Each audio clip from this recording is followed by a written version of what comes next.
हमारे चैनल से जुड़े रहने के लिए YouTube पर चांद मल्टीमीडिया सब्सक्राइब करें।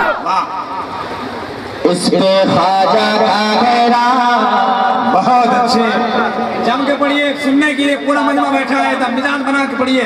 वाह वाह वाह वाह वाह वाह।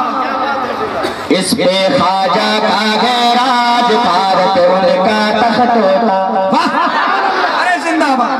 जवान दोस्त जरा बोल दो यार, बोल दो 5 मिनट में मुझे सुन लो 5 मिनट। इस पे ख्वाजा का गैराज भारत उनका तख्त होता। इस पे ख्वाजा का गैराज भारत उनका तख्त होता। इस पे ख्वाजा का गैराज भारत उनका तख्त होता।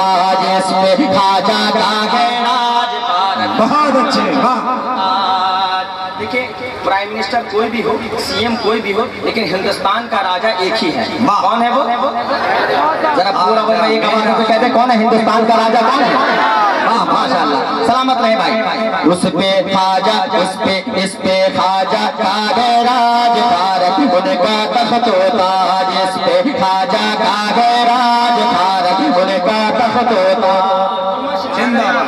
अवाम तक नहीं पहुंचेगा ये मतलब। इस पे ख्वाजा का गैराज भारत उनका तख्त होता।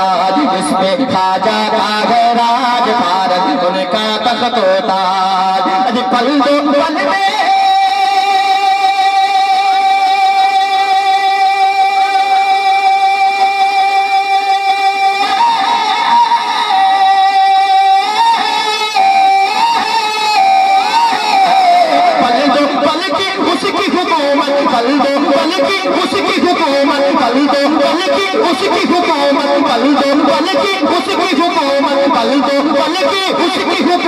हाकिम है जो आदेश में